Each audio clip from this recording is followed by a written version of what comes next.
Gen Z की तरफ से कहा गया कि हिंसा और आगजनी में जेनजी से जुड़े लोगों का कोई हाथ नहीं है। आंदोलन को मौका परस्त तत्वों ने हाईजैक कर लिया है।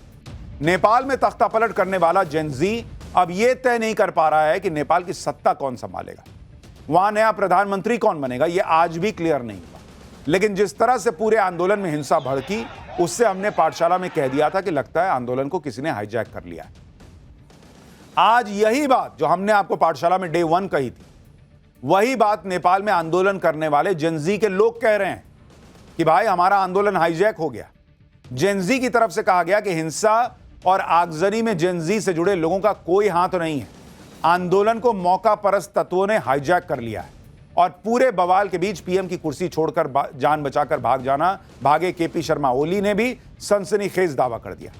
उन्होंने इशारा कर दिया कि नेपाल में बवाल भारत ने करवाया, लेकिन इसका सच क्या है आज आपको विस्तार से बताऊंगा। नेपाल में तख्ता पलट करने वाले जेनजी के पीछे कौन सी ताकत है, पर्दे के पीछे के खिलाड़ी कौन है, इसके अलावा नेपाल के नए पीएम को लेकर जेनजी और नेपाल आर्मी के बीच छिड़ते बवाल की भी बात हो। लेकिन पहले नेपाल में आज जो हुआ है उसकी भी झलक दी। नेपाल में तख्ता पलट हुए 2 दिन हो चुके हैं, लेकिन अंतरिम पीएम पर सहमति नहीं बन पाई और इसी को लेकर आज नेपाली आर्मी के मुख्यालय में मैराथन बैठक चली। इस बैठक में पीएम के नाम को लेकर तो कोई फैसला नहीं हुआ, लेकिन जेनजी के आंदोलनकारी पीएम के नाम को लेकर 2 गुटों में बंट गए। बैठक के बाद सेना मुख्यालय के बाहर दोनों गुटों में हाथापाई तक हो गई। झड़प से पहले जेनजी के नेताओं ने प्रेस कॉन्फ्रेंस की, जिसमें आंदोलन को तोड़ने की कोशिश करने का आरोप लगाया गया। जेनजी के नेताओं ने नेपाल की राजनीतिक पार्टियों पर आंदोलन में अपने एजेंट घुसाने का आरोप लगाया और आंदोलन पर उठ रहे सवालों की वजह से जेनजी के नेता रोते हुए भी नजर आए। लेकिन कैसे ये जेनजी के लोग आपस में भिड़ गए उसकी तस्वीर आप देखिए। जेनजी आंदोलन में यह बिखराव तब दिखना शुरू हुआ जब नेपाल के पूर्व पीएम केपी शर्मा ओली के नाम से एक चिट्ठी सोशल मीडिया पर वायरल हुई और नेपाल में हुई क्रांति का ठीकरा भारत पर फोड़ने का प्रयास हुआ। चिट्ठी में लिखा गया कि डियर जेनजी, आज मैं शिवपुरी के इस एकांत सुरक्षा क्षेत्र में नेपाली सेना के सैनिकों से घिरा बैठा हूं और तुम्हें याद कर रहा हूं। सरकारी कार्यालयों में आगजनी और तोड़फोड़ अचानक नहीं हुई, आपके मासूम चेहरों का इस्तेमाल गुमराह करने के लिए किया जा रहा है। मैंने जिद की कि हमारे देश में व्यापार करने वाले सोशल नेटवर्क हमारे नियमों का सोशल नेटवर्किंग कंपनियां हमारे नियमों का पालन करें, रजिस्टर्ड हो। मैंने जिद की कि लिपुलेख, कालापानी और लिम्पियाधुरा हमारे हैं। मैंने जिद की कि जैसा कि शास्त्रों में कहा गया है, भगवान श्री राम का जन्म भारत में नहीं बल्कि नेपाल में हुआ था। अगर मैं अपनी इन जिदों से पीछे हट जाता तो मुझे कई और अवसर मिलते, बहुत कुछ मिलता।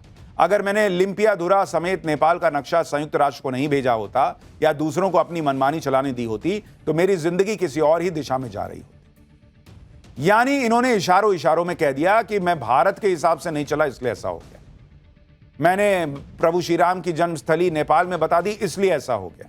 अरे जाओ, यहां भारत अमेरिका से भिड़ा बैठा है, उसको यही काम बचा है कि वो नेपाल में जिससे भारत के इतने अच्छे संबंध हैं, रोटी बेटी का रिश्ता है, वहां आग लगा देगा भारत। और आपके अपने मैप में बोल देने से कि ये हमारा है वो हमारा है, उससे क्या हो जाता है? आपके बोल देने से वो भारत का हिस्सा आपका हो जाएगा क्या? हालांकि अब यह भी कहा जा रहा है कि नेपाल की सत्ता से बेदखल किए जा चुके केपी शर्मा ओली देश छोड़कर जा चुके हैं। उनकी सरकार पर जबरदस्त भ्रष्टाचार के आरोप लगे। ऐसे में सवाल उठ रहे हैं कि क्या केपी शर्मा ओली अपने खिलाफ भड़के गुस्से की लहर को भारत की तरफ मोड़ना चाहते हैं? क्योंकि इस वक्त जेनजी के लोग नेपाल का अंतरिम पीएम कौन होगा, इस सवाल का जवाब तलाशने में जुटे। हालांकि कल तक यह तय माना जा रहा था कि नेपाल के सुप्रीम कोर्ट की चीफ जस्टिस रह चुकी सुशीला कार्की नेपाल की अगली पीएम हो सकती है। लेकिन अब जेनजी आंदोलनकारियों का एक गुट उनके खिलाफ हो गया है। आज जब नेपाली आर्मी के मुख्यालय में सुशीला कार्की को अंतरिम पीएम बनाए जाने को लेकर मंथन चल रहा था, उसी वक्त आर्मी मुख्यालय के बाहर जेनजी के गुट ने प्रदर्शन शुरू कर दिया। इस बीच यह दावा भी किया जाने लगा कि खुद सुशीला कार्की ने ही पीएम बनने से मना कर दिया, इनकार कर दिया। इससे पहले जेनजी की पसंद और काठमांडू के युवा मेयर बालेन शाह भी पीएम बनने से इनकार कर चुके हैं। इसके बाद नेपाल के अंतरिम पीएम की रेस में एक नया नाम जुड़ा और यह नाम है कुलमान घिसिंग का, जो नेपाल इलेक्ट्रिसिटी अथॉरिटी के प्रमुख रह चुके हैं। कुलमान घिसिंग नेपाल का लाइट मैन उन्हें कहा जाता है।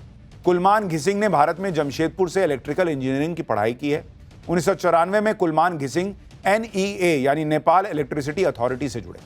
उन्होंने घाटे में डूबी NEA को मुनाफे में पहुंचाया, बिजली चोरी रोकने के लिए कई बड़े फैसले लिए। नेपाल में मचे बवाल की इनसाइड स्टोरी के बारे में भी बात जरूरी है, जिसके बारे में आगे बताऊंगा। लेकिन पहले बात खुद को रॉ का पूर्व एजेंट बताने वाले लकी बिष्ट की, जिनकी बड़ी चर्चा हो रही है सोशल मीडिया पर। दरअसल लकी बिष्ट 1 महीने पहले ही नेपाल में तख्तापलट की भविष्यवाणी कर चुके थे। अब जब नेपाल के पूर्व पीएम केपी शर्मा ओली अपनी सत्ता छीनने की खींच भारत पर उतार रहे हैं, ऐसे में नेपाल में भड़के जेनजी के आंदोलन की इनसाइड स्टोरी को भी समझना जरूरी है, जिसे देखते हुए 1 महीने पहले ही ओली सरकार के तख्तापलट की भविष्यवाणियां शुरू हो गई थी। दावा किया जा रहा है कि नेपाल में भड़के प्रदर्शनों के पीछे हामी नेपाल नाम के एक एनजीओ की बड़ी भूमिका मानी जा रही है। इस एनजीओ ने इंस्टाग्राम और डिस्कॉर्ड जैसे प्लेटफॉर्म्स का इस्तेमाल कर आंदोलन के लिए छात्रों को एकजुट किया। एनजीओ ने अपने सोशल मीडिया हैंडल्स पर हाउ टू प्रोटेस्ट नाम से वीडियो भी अपलोड किए, जिसमें प्रदर्शन के लिए छात्रों को कॉलेज बैग, किताबें लाने और स्कूल यूनिफॉर्म पहनने की सलाह दी गई। प्रदर्शनकारियों के हाथों में एनजीओ की तरफ से जारी यूथ अगेंस्ट करप्शन का बैनर भी नजर आया। काठमांडू प्रशासन के सूत्रों ने पहले भी बताया कि हामी नेपाल एनजीओ ने काठमांडू में विरोध प्रदर्शन आयोजित करने की परमिशन ली थी। विरोध प्रदर्शन का कोऑर्डिनेशन करने वाले सोशल मीडिया ग्रुप्स की पड़ताल से पता चला कि आंदोलन केपी शर्मा ओली सरकार के भ्रष्टाचार के खिलाफ बुलाया गया। इन सोशल मीडिया ग्रुप्स पर बेरोजगारी और असमानता के खिलाफ पोस्ट अपलोड की गई। नेपाल के युवा इंटरनेट यूजर्स का आरोप था कि राजनेताओं और मशहूर हस्तियों के बच्चों को लग्जरी सुविधाएं मिल रही हैं, जबकि आम लोगों को बुनियादी सुविधाओं के लिए भी संघर्ष करना पड़ रहा है। पड़ताल में यह भी पता चला कि आयोजकों को विरोध प्रदर्शन के दौरान हिंसा की आशंका पहले से थी। 20 से ज्यादा आंदोलनकारियों की मौत के बाद गुस्सा ज्यादा भड़क गया। मौत के लिए सुरक्षा बलों को जिम्मेदार बताया गया और सोशल मीडिया हैंडल्स पर प्रधानमंत्री समेत दूसरे मंत्रियों के घरों में बोतल बम फेंकने की चर्चा होने लगी। एक यूजर ने तो आंदोलनकारियों की मौत का बदला लेने के लिए मशीन गन तक की डिमांड कर दी। इसके बाद नेपाल के मंत्री प्रदर्शनकारियों के निशाने पर आ गए। किस तरह नेपाल के संचार मंत्री प्रदर्शनकारियों के सामने जान बचाने के लिए हाथ जोड़कर खड़े हैं और उसके बाद भी उनके घर को आग लगा दी गई, उसकी तस्वीरें आप देखिए। अब आपको यह भी बताता हूं कि जेनजी के जिस आंदोलन की वजह से नेपाल में 48 घंटों के अंदर तख्तापलट हो गया, पीएम और मंत्री जान बचाकर भाग खड़े हुए, पूरी तरह से उथल पुथल मच गई। सोशल मीडिया पर उस आंदोलन को खड़ा करने वाले एनजीओ हामी नेपाल पर आंदोलन के लिए विदेशी फंडिंग लेने के आरोप लग रहे हैं। हामी नेपाल को नेपाल की ही बारबरा फाउंडेशन से कई बार फंडिंग मिली। हामी नेपाल एनजीओ को नेपाल में ऑफिस स्पेस भी बारबरा फाउंडेशन ने दिया। इसके अलावा कई दूसरी विदेशी संस्थाओं से भी करीब 20 करोड़ रुपए की फंडिंग जुटाई गई। हामी नेपाल के तार ऐसे लोगों से जुड़े हैं जिन पर खुद भ्रष्टाचार के गंभीर आरोप हैं। एनजीओ हामी नेपाल के मेंटोर माने जाने वाले दीपक भट्ट पर आर्म्स डील में फायदा उठाने के आरोप हैं। इसी तरह हामी नेपाल के फाइनेंशियल सपोर्टर साहिल अग्रवाल को कोविड के वक्त थर्मामीटर की ब्लैक मार्केटिंग के आरोप में गिरफ्तार किया जा चुका है। किसी देश को अस्थिर करने के लिए एनजीओ को होने वाली विदेशी फंडिंग कितनी खतरनाक हो सकती है, इसे भारत के नजरिए से भी समझना जरूरी है, क्योंकि भारत में नेपाल, बांग्लादेश या श्रीलंका जैसे हालात बनने से रोकने के लिए जब जब पीएम मोदी ने एक्शन लिया, तब तब एक इकोसिस्टम इस पर सवाल उठाने से नहीं चूकता। जैसे साल 2019 में मोदी सरकार ने बताया था कि 2014 से 2019 के बीच संदिग्ध विदेशी फंडिंग को लेकर 14,500 एनजीओ को बैन किया गया था। इन एनजीओ पर फंडिंग लेने में नियमों की अनदेखी का आरोप था। इसके अलावा एंटी इंडिया प्रोपेगेंडा फैलाने वाली कई संस्थाओं जैसे ऑक्सफैम, एमनेस्टी इंटरनेशनल इंडिया पर विदेशी फंडिंग से जुड़े आरोपों पर एक्शन हुआ। अब यह भी देखिए कि सीए प्रोटेस्ट के दौरान 2020 में दिल्ली में जो दंगे हुए, उनकी जांच के दौरान पुलिस ने दावा किया था कि आरोपियों को ओमान और यूएई जैसे देशों से फंडिंग मिली। यही नहीं, सीए प्रोटेस्ट से जुड़ी संस्थाओं को भी सऊदी अरब, यूएई, ओमान और कतर से फंडिंग मिलने का आरोप लगा, जिसका दावा पुलिस ने चार्जशीट में भी किया। इसी तरह 2022 में मोदी सरकार ने पीएफआई को बैन किया, जिस पर टेरर फंडिंग के गंभीर आरोप लगे।